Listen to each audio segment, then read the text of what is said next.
প্রিয় সাংবাদিক ভাইরা, আপনারা জানেন যে ইতিপূর্বে বাংলাদেশের 64টি জেলা পরিষদের মধ্যে আমরা 42টি জেলায় প্রশাসক নিয়োগ দিয়েছি। গত পরশু পুনরায় আমরা 14টি জেলায় জেলা প্রশাসক দিয়েছি। ইতিপূর্বে ওই 42 জন জেলা প্রশাসককে নিয়ে আমরা মহান স্বাধীনতার ঘোষক শহীদ রাষ্ট্রপতি জিয়াউর রহমান এবং দেশনেত্রী গণতন্ত্রের মা মরহুমা বেগম খালেদা জিয়ার মাজারে পুষ্পস্তবক অর্পণ করে আমরা দোয়া করেছি। তারই ধারাবাহিকতায় আজকেও গাজীপুর জেলা বিএনপির সভাপতি, কেন্দ্রীয় নেতা আমার শ্রদ্ধেয় ফজলুল হক মিলন এমপি, ঢাকা জেলা বিএনপির সভাপতি আমার শ্রদ্ধেয় আবু আশফাক এমপি সহ 14 জন প্রশাসককে নিয়ে আমরা বিএনপির প্রতিষ্ঠাতা, বহুদলীয় গণতন্ত্রের প্রবক্তা, মহান স্বাধীনতার ঘোষক শহীদ রাষ্ট্রপতি জিয়াউর রহমান এবং গণতন্ত্রের মা দেশনেত্রী মরহুমা বেগম খালেদা জিয়ার মাজারে পুষ্পস্তবক অর্পণ করে আমরা দোয়া করেছি মহান আল্লাহ যেন আমাদের এই নেতা এবং নেত্রীকে বেহেশতের উচ্চতম মাকাম দান করেন।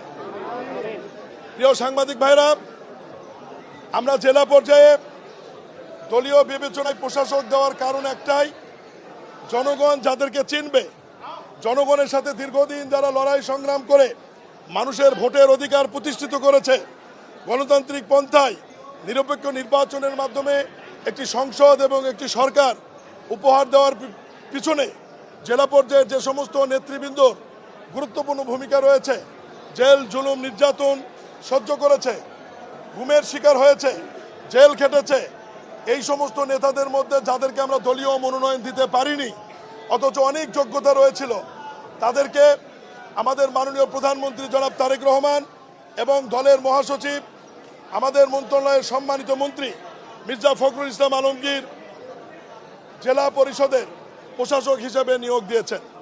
আমরা মন্ত্রণালয়ের পক্ষ থেকে বিশ্বাস করি দলীয় বিবেচনায় যাদেরকে আমরা নিয়োগ দিয়েছি তারা পুরা জেলা চিনেন, দলীয় নেতাকর্মী চিনেন এবং তাদের মাধ্যমেই নির্বাচনের আগ পর্যন্ত জেলার ব্যাপক উন্নয়ন হবে এবং জেলা পরিষদের যে সেবামূলক কর্মকাণ্ড সেটি সঠিকভাবে পরিচালিত হবে।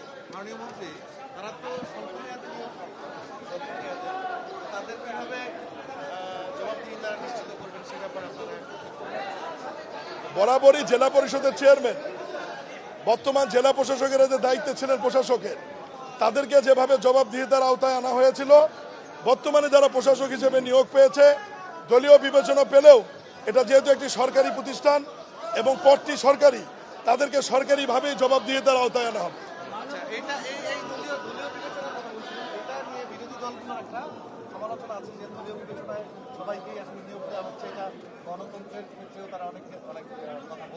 বিরোধী দল সমালোচনার স্বার্থে তারা সমালোচনা করে, দলীয় বিবেচনায় কেন দিয়েছি এর ব্যাখ্যা আমি একটু আগেই দিয়েছি এবং মানুষ জেলা প্রশাসক ডিসির দায়িত্বে এবং জেলা পরিষদের দায়িত্বে, দুটার দায়িত্ব একসঙ্গে থাকলে উনি আসলে সময় দিতে পারেন না এবং মানুষের যে সেবা সেটা পায় না।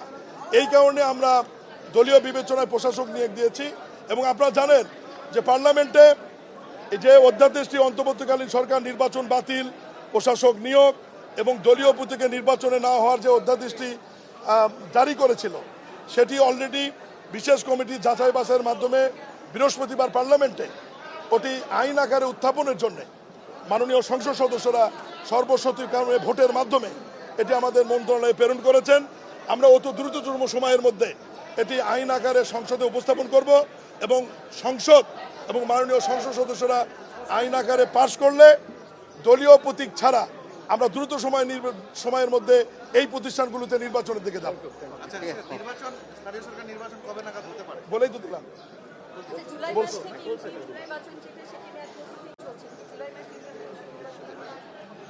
সব নির্বাচনী আইন এখনো পাশ হয় না।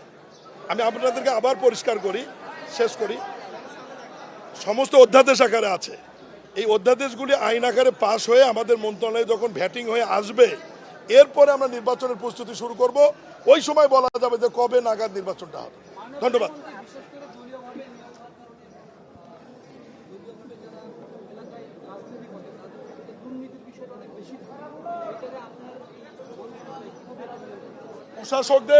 প্রশাসকদের নিয়োগ দেওয়া ছিল এবং নিরপেক্ষ লোকের নিয়োগ দেওয়ার অভিজ্ঞতা আমাদের আছে।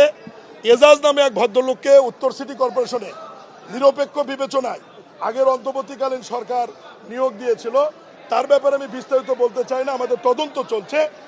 তিনি কি করেছেন এই গাবতলী গুয়াহাটি সহ বিভিন্ন বিষয়ে ইতিমধ্যে আপনাদের আছে। এই হচ্ছে নিরপেক্ষ লোকের চরিত্র।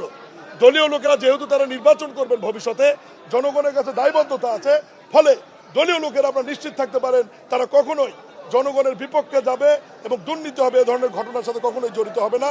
এটা আমরা দলের মনে প্রাণে বিশ্বাস করি। ধন্যবাদ। শেষ করি।